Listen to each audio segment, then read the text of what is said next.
Well, I grew up in a family that looked amazing on the outside, but behind closed doors, we had a lot of dark secrets, and many of them that I never remembered anything until I was probably 31 years of age. And even then, I only had the first memory of many that were to come as I grew older. The main perpetrator in my family was my dad.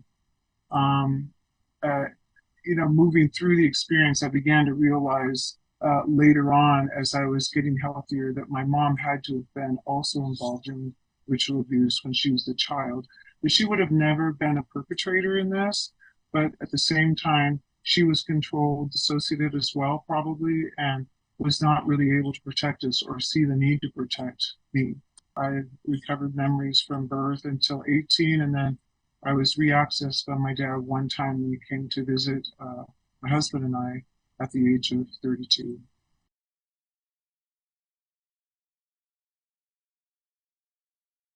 So the places where I was abused, I was born in Los Angeles, California.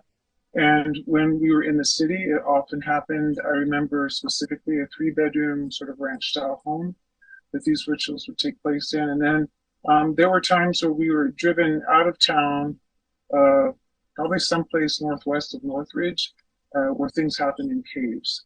And that had more of a military feel to it.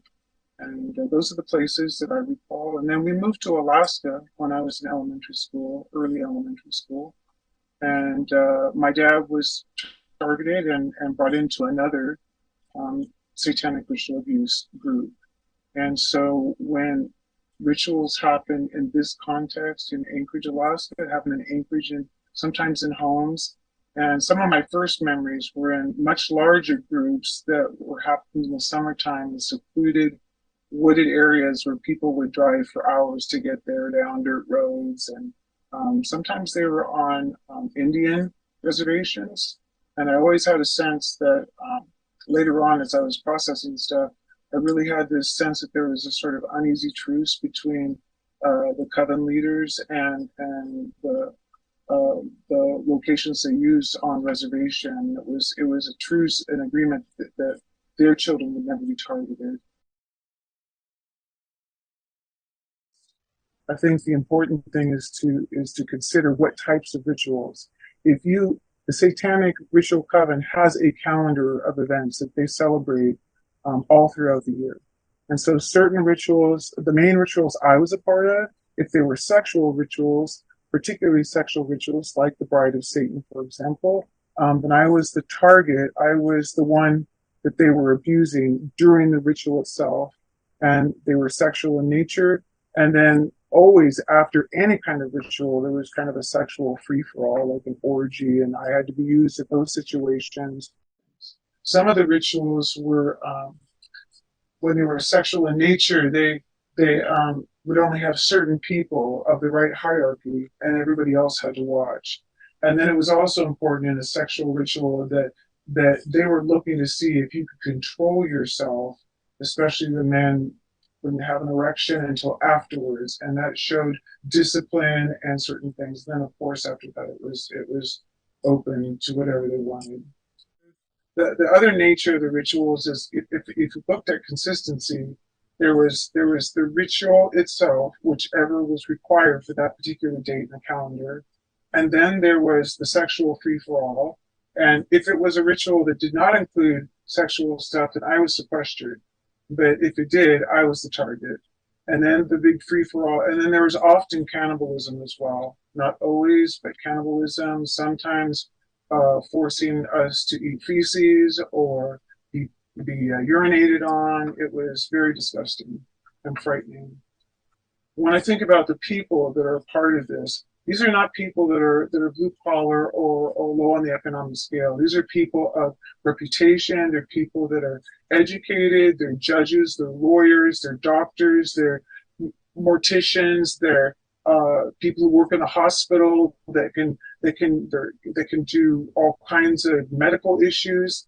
So they had somebody to cover their back in every single way. It could be a chief of police for that matter. So what I have found to believe very strongly that if somebody is the more decrepit and evil they are, the the greater is their representation, that they're above reproach to the rest of the community, to the rest of the city and nation. And it's basically, oh, that person would never do that, and then you're the one, if you say the truth, if they're thinking to you that, oh, you're just some conspiracy theorist, or you've watched too many movies in Hollywood, and that's absolutely not true. And they're set up for that. They set that up so that you will be looked upon as somebody who's crazy and needs to be in a mental institution or something like that. And because of that, I don't. Very few people know my full story, and that's one of the reasons why I wanted to be here, because I am a competent person, and I have received enough healing, and I've had some amazing. I was co-conscious through the memories that were coming forward, so I remember them. They're not fuzzy, and I really want to fight this. It's horrible.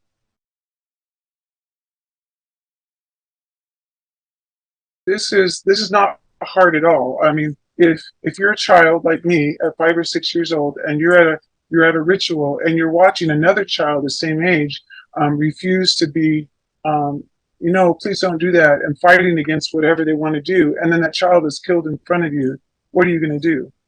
That's a type of brainwashing, right? Survival at all costs. So of course you're going to comply. Other ways that they make children comply, or young adults, however it works, is I was often drugged. As a teenager, I was often drugged and given drugs that were that completely elevated in completely elevated. So I had no inhibitions and a very strong desire for sex. If I was a child, or other times I was drugged and I was completely alert, but I couldn't move any limbs of my body. So it was like they wanted me to know. I remember a time where I was put in a coffin at a mortuary. I forget what you call those little buildings that hold the coffins, and I was completely alert, but I couldn't move. I'm not sure I could say which one is the worst, but I wanted to share something that maybe not a lot of people are familiar with, and that is the area of the breeders and being a breeder mama. That's kind of a term for some reason that I had in my head. And and this is where a number of my infant memories came back from when I worked with a specialized therapist who really helped me with all of this stuff. I was, as a baby, I was taken to this 3 bedroom home, and they had 3 different rooms, and the adults would continue whatever their planned ritual was going to be in the living room, and I was taken into one of the rooms. In each of these rooms, in 2 of the rooms, was what we call a breeder mama. It was a young girl in her early to mid-teens, old enough to get pregnant. She had never been introduced into our system, so no social security, had never been out in regular life. And her whole role in life was to have babies for sacrifices. But they were very careful. They didn't, I don't think she knew exactly what happened to the babies, but she had this longing to care for babies. And so they were always promised that, we need your baby, but we will give you other babies that you will be able to nurture and love. And so in this scenario, in the third room, or somewhere in the household, was an older sort of breeder mama who was overseeing the younger ones. And it was her job to keep them in line, and to move them through the process of having babies, nurturing other people's babies. So my dad brought me to these rituals, and I have several memories of being used by a breeder mama. And what they would do is my dad would bring me hungry to this ritual, and so I was hungry, and I wanted to eat, and I was starving, and I would be put in a crib along with maybe some other babies that were brought in the different rooms. And then the young breeder mama would come, and she'd start to nurse me, but then she would stimulate me at the same time. And, of course, as a baby, you don't like that. And if you didn't respond, then you were put back in the crib without food, without a blanket, without a change of diaper, and taken home. And so eventually, when this happens several times in a row, as a baby, because you're so hungry, you eventually succumb to allowing yourself to be stimulated sexually so that you would nurse. And so then this became a pattern for a while until that was established. Something else that was quite interesting is that they did not, none of these breeder mamas wore deodorant. And the reason why that's important is because as a baby, I identified by her scent, by her own personal smell, that she was my breeder mama. And so right at the time where this attachment is starting to happen, they would then, to break the attachment process, they would start, the next plan was to bring us into a circle of these three breeder mamas, one of them being the leader. And one of them would nurse, stimulate me, and then if the one, it would start with the one that I was familiar with. Then they would move me pass me around the circle, and then I would cry, and I wouldn't want that. And so again, I'd be put in the crib with no food, no change of diaper, no blanket, in a cold room, and just cry. And so eventually, in order to be fed, this process continued as well. And I even could feel that my personal breeder mama felt jealous because this was like her baby. So the dual purpose of this was to break attachment for me as the baby, but also break attachment for these mamas, so they didn't get attached to any one baby, because they were going to cycle through a whole other group of them. And they kept it going so that these young girls stayed, kept building, lactating, and kept building milk so that they could nurse other babies until it was time for them to get pregnant again because they needed another baby to sacrifice. When I was in Alaska and I became a breeder mama, it started as soon as my period. And so I was used as a breeder until I was 14. And I remember memories of one in particular where I was pregnant, and I was maybe 4 months along, and people will ask, well, how can that be true? I mean, couldn't people know that you were pregnant? They didn't wait till full term, people. And especially a child they're not going to show. They're not going to show until maybe after 6 months. And so they would often take the baby between, probably as late as 6 months, but maybe earlier if they were desperate or they needed a sacrifice.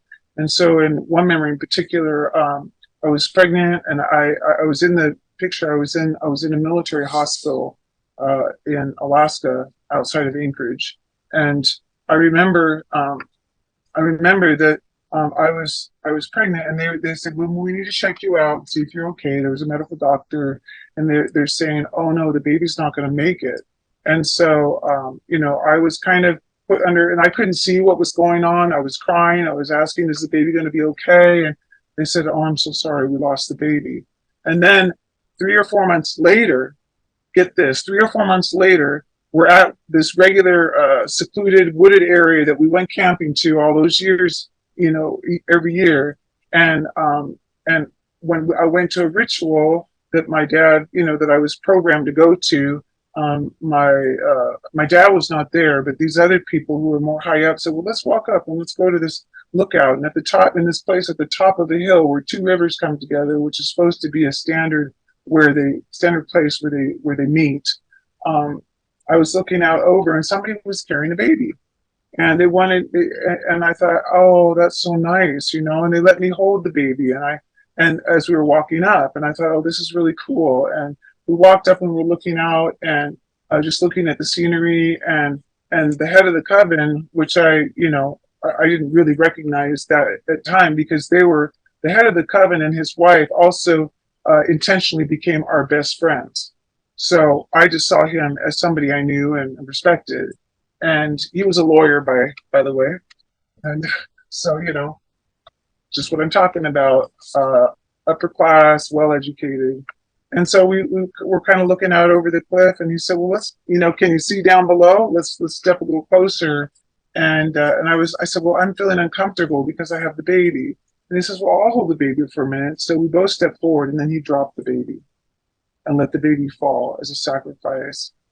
And then I realized that was my baby that they took 3 months earlier. So it's pretty sad. They used me as a breeder until I was 14. I was in a relationship with another teenage boy, and it was not a healthy relationship. It was that I thought that I got pregnant because we had been intimate a few times. And so we went to my parents, and my mom said, and I always felt like my mom was more of a target in this, which is kind of interesting, and I understand why now. But she said, well, if you want to stay in the family, you're going to have to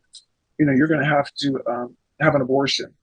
And I thought, well, I don't want to do that, but I don't want to have the baby either. And so I went through with it. But it was interesting. She took me into the hospital, snuck me in the back door. She was a hospital administrator at this point. Snuck me in the back door and took me out to the doctor's office. And he was very cold-hearted. Well, you won't want to get pregnant again, for at least another 6 months. And you're young and you're small, so we're going to stick something in to dilate you, and it will be painful. And then we'll bring you back tomorrow to do the procedure. So I remember going home and being very, very in a lot of pain. And it wasn't until years later that I realized that they wanted to take that baby.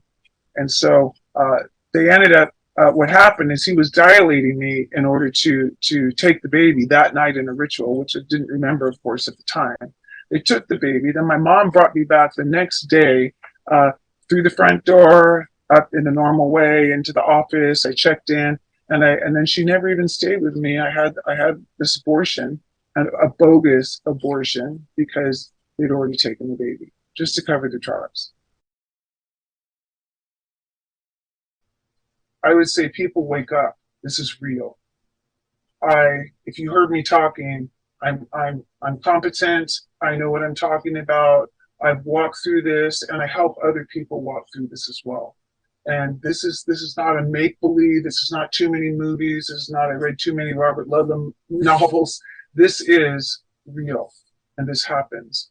And a lot of times when we think about somebody who's above reproach, and we say to ourselves, that person could never have done that. Well, think about all the other people that have come out in the news. You think, oh my gosh, I never thought that about them. This is the same case here, people. And the thing you need to realize is that we don't want to believe it. How long did it take for all of us to embrace the idea of sex trafficking? A long time, 20 years probably, before we were willing to realize, okay, this is true. People, this is a type of sex trafficking, but it's even worse. Well, I can't say it's worse. It's different, but it's the same idea. And so my plea is that you will listen to this story, that you will listen to the documentaries, that you will see the different dimensions of how competent people are, or how messed up they are, because they've never been able to get through all of this. And that you will have compassion, and you will join the fight and come against this.